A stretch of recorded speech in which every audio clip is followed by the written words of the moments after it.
Shalom semuanya. Perkenalkan, saya Elvis Viviano Wiosuroso. Saya Jonathan Gunawan.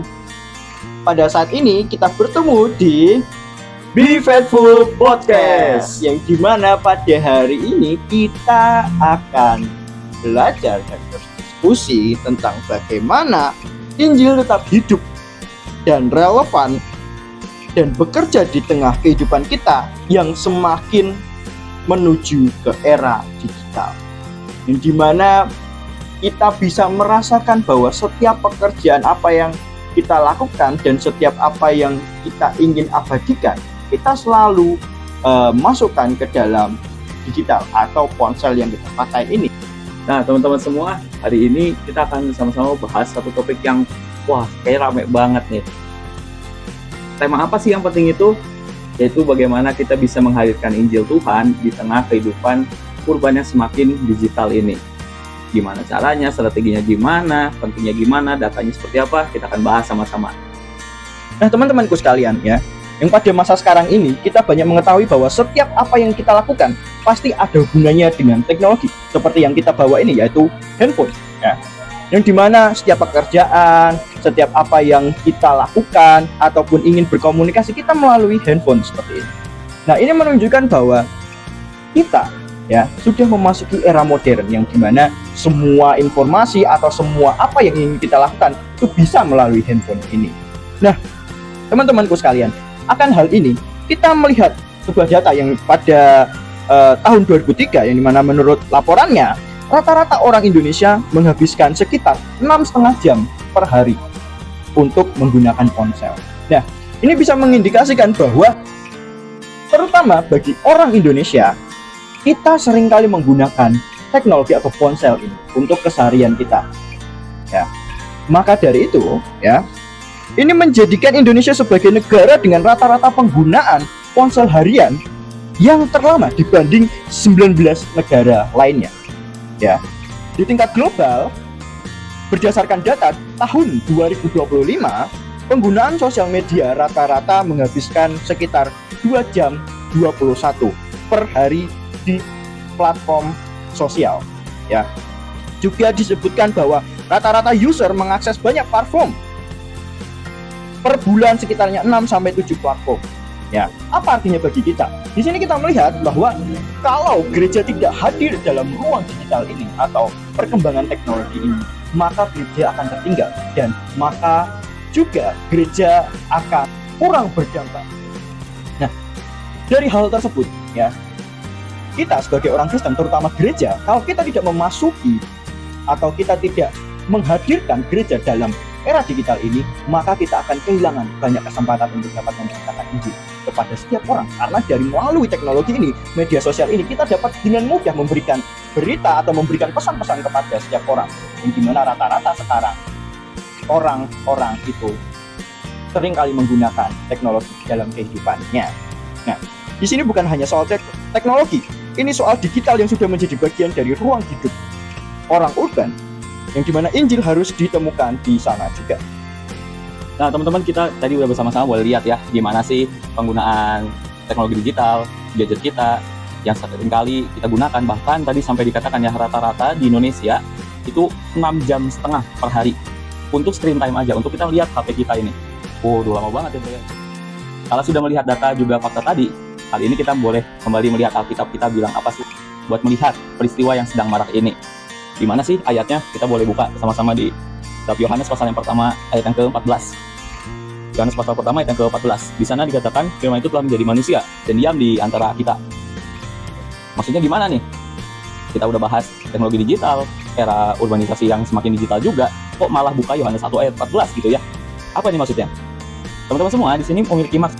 Ketika Kristus datang, teman-teman, dia masuk ke dalam dunia manusia dengan budaya, dengan bahasa, dan juga realitas manusia. Ini penting buat kita semua. Kenapa? Hari ini kita boleh melihat dunia kita adalah dunia digital. Bagaimana setiap pekerjaan tadi sudah dibahas sama Bro Elvis ya, semua di dalam dunia digital. Aktivitas kita mungkin di dalam dunia nyata mulai berkurang. Kita lebih sering hadir di dunia digital. Makanya ini penting. Tuhan kita saja mau datang ke dalam realitas kita. Gimana lagi sih buktinya? Wah, ternyata di kitab Kisah Para Rasul pasal 17. Di sana Rasul Paulus pernah berbicara ya. Saat di Areopagus, Rasul Paulus sedang berjalan di kitab Kisah Para Rasul pasal yang ke-17 tadi. Di sana ditemukan suatu tubuh yang bertuliskan untuk atau kepada Allah yang tidak dikenal. Maksudnya apa ini? Pada saat itu teman-teman semua marak sekali budaya dalam membuat patung. Di sana semua masyarakatnya membuat patung. Dan ada yang membuat tubuh atau patung tersebut untuk peringatan tersebut. Dan di sini tentu patung ini bukan digunakan untuk penyembahan, tapi di sana adalah suatu jembatan untuk Rasul Paulus bisa menyebarkan Injil. Bagaimana Rasul Paulus bisa menghadirkan Injil di tengah budaya yang sedemikian. Nah, teman-teman semua, hari ini kita bersama belajar bagaimana Injil Tuhan sebenarnya tidak pernah berubah. Kapanpun, sebenarnya dimanapun, Injil Tuhan tetap sama. Tapi bagaimana cara kita menyampaikannya? Bagaimana kita menghadirkannya di dalam dunia kita? Perlu disertai kesesuaian, harus relevan dengan perkembangan zaman, dengan konteks zaman yang ada. Kalau dulu konteks budayanya Yunani Romawi yang syarat atau marak dengan tugu-tugu alias seni, ukir-ukiran, nah sekarang medianya juga berubah. Sekarang ada media digital. Dan bagaimana kita bisa menghadirkan Injil Tuhan di dalam media digital? Sebenarnya budaya digital ini bukan musuh teman-teman semua. Ini bisa menjadi suatu peluang baru, bahkan ladang baru, suatu tempat di mana gereja bisa turut hadir, menjangkau dan juga membawa terang kepada orang yang belum percaya. Nah, selanjutnya teman-teman, kita akan membahas bagaimana dan apa yang dihadapi dan apa tantangannya untuk gereja di budaya digital ini. Nah, di sini yang pertama adalah kelelahan informasi, yang dimana banyak sekali konten rohani, ya kan, hiburan dan juga distraksi yang bisa membuat jemaat ini merasa overwhelmed. Yang kedua adalah budaya instan, yang bagaimana dengan adanya kemajuan teknologi ini semuanya pasti instan. Ya, mulai dari mencari informasi ataupun menjawab pertanyaan-pertanyaan, itu semua bisa dilakukan secara instan. Nah, terus yang ketiga ini adalah distraksi dan fragmentasi, yang dimana ya perhatian atau fokus dari jemaat maupun kita sendiri mudah terpecah. Sulit fokus pada firman Tuhan, kemudian komunitas dan refleksi. Yang keempat adalah isolasi sosial, yang dimana walaupun tanpa terhubung secara online ya, yang dimana kita dapat menghubungi orang di suatu tempat baik bagian daerah maupun negara yang lain ya, banyak yang merasa sepi ya, terasingkan secara emosional, yang dimana mereka masih merasa sendiri walaupun jaringan untuk bersosialisasi tetap ada. Terus yang kelima adalah krisis identitas, yang bagaimana banyak versi diri palsu di media sosial, yang dimana dari teknologi atau kemajuan teknologi ini kita bisa membuat sesuatu dengan mudah, contohnya dengan identitas diri, dengan akun-akun fake dan yang lain-lain. Ini membuat ya sulit untuk membangun kejujuran, kedalaman dan juga keintiman spiritual. Nah, teman-teman semua, tadi kita udah boleh lihat gimana sih tantangan yang ada. Nah, selanjutnya akan ada timbul pertanyaan lagi. Udah lihat tantangannya, udah lihat Alkitab bilang apa, dan gimana sih dulu Alkitab mencatatkan tentang perubahan-perubahan zaman, walaupun Injil tetap ada di sana, tetap hadir, tetap relevan gitu ya. Kali ini pertanyaannya ialah bagaimana menghadirkan Injil di ruang digital tersebut. Tentu gereja punya banyak sekali cara. Sebagai prinsip praktis yang pertama, kita bisa boleh melihat ya, bagaimana jemaat bisa melakukan hal ini juga. Yang pertama, bisa hadir nih secara otentik, bukan hanya estetik. Teman-teman semuanya, kalau melihat jemaat online, mereka sudah, tadi ya saat kita boleh kembali ke tantangan, mereka sudah kelelahan dengan konten yang ada. Konten yang beralih dari layar pertama hingga ke layar kedua, bergulir lagi, berganti lagi, sudah kelelahan. Terlalu banyak konten yang disetting, terlalu banyak konten glamor-glamor yang dibuat-buat, terlalu banyak konten-konten yang dilebih-lebihkan. Mereka malah kehilangan makna sebenarnya dari saksian, dari proses iman, dan bagaimana mereka bisa menggumulkan hubungan mereka. Mereka membutuhkan sebuah kejujuran, dan bukan hanya menampilkan hal-hal yang begitu sempurna, namun kurang bermakna. Kiranya gereja pun bisa mengaplikasikannya dengan kesaksian-kesaksian yang tidak dibuat-buat, hanya sejujur-jujurnya, yang sesuai yang dialami oleh jemaat tersebut, untuk bisa menguatkan banyak orang di media digital. Proses iman yang digambarkan, yang diceritakan juga tidak dilebih-lebihkan, tidak mengandung unsur politik apapun, namun kembali kemurnian untuk menghadirkan Injil saja, yang lebih semangat buat jemaat gereja untuk bisa menghadirkan Injil di dunia digital. Kedua, media digital bisa digunakan sebagai ruang pembentukan, bukan hanya kadar pengumuman. Di sini banyak sekali platform-platform yang dipakai oleh manusia pada umumnya di era digital. Kalau dunia menggunakannya untuk kepuasan diri, kebanggaan diri, kita bisa menggunakannya untuk membagikan, untuk menghadirkan Injil Tuhan di tengah-tengah masyarakat digital. Misalnya, adakan persekutuan doa bersama, adakan kelas Alkitab daring, hadirkan mentoring digital di setiap platform yang kita miliki, baik itu platform besar ataupun kecil.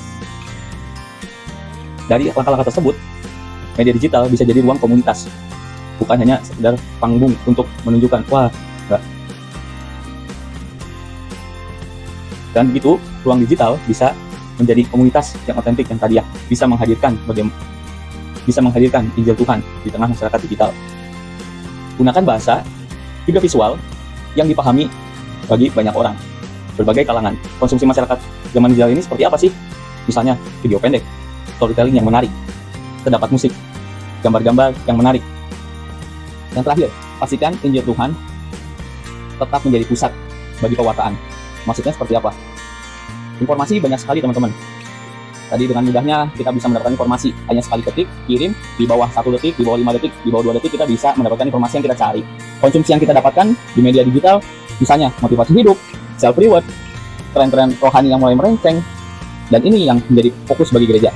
Bagaimana gereja juga bisa menghadirkan konten-konten seperti yang tadi dibahas, namun tetap berpusat kepada kebenaran. Di sana yang dijaga ialah kebenaran Injil Tuhan. Pusatnya kepada Kristus. Dan jangan lupa kasih yang bisa mengubahkan. Nah, lalu kemudian apa sih yang harus kita lakukan sebagai gereja pada masa sekarang untuk dapat menanggapi hal tersebut? Tetapi berikut ini langkah-langkah yang bisa kita mulai untuk kita lakukan dalam misi untuk menjangkau orang dalam era digital ini. Yang pertama adalah bangun tim media di gereja yang mempunyai hati misi. Berarti orang-orang yang berkeinginan atau mempunyai hati untuk menjangkau orang-orang di luar sana melalui media digital ini. Kemudian mulailah dengan satu konten unggulan, ya, bisa saja diskusi ataupun berbentuk firman yang dikotbahkan oleh pendeta ataupun dengan kata-kata quote dari ayat-ayat Alkitab.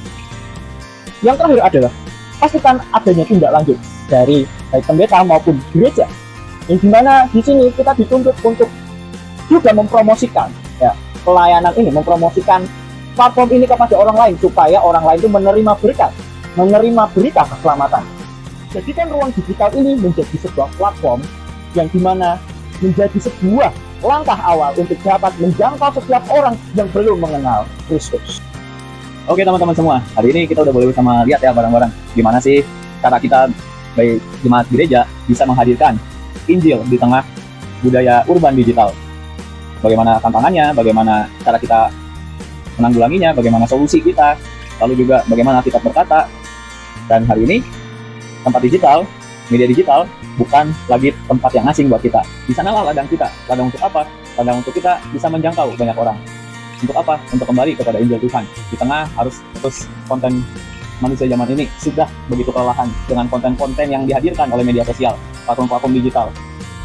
Bahkan membuat kita sendiri bisa bingung mana jalan yang benar, mana jalan yang betul-betul bisa menyelamatkan kita, atau hanya melepaskan sejenak kita dari kesusahan dunia. Dan seharusnya gereja menjadi tempat untuk kembali bagi jiwa-jiwa yang telah letih tadi. Gereja bisa menjadi tempat untuk mencari akan kebenaran di tengah dunia yang semakin rusak ini. Dan gereja bisa menjadi tempat pelepas dahaga bagi para manusia yang mencari makna daripada kebenaran hidup. Nah, teman-temanku sekalian, dari sini apakah kita mau untuk menghadirkan Injil dengan cara yang bisa mereka dengar, ya, bisa mereka pahami dan bisa mereka rasakan secara langsung melalui dunia digital ini? Maka dari itu teman-teman, kiranya gereja Tuhan bisa menjadi terang dimanapun itu dan dapat diakses, ya, baik di kota maupun di ruang digital dengan cara yang mudah, supaya Injil Kristus dapat sampai kepada setiap orang yang mau mendengar. Amin. Tuhan Yesus memberkati.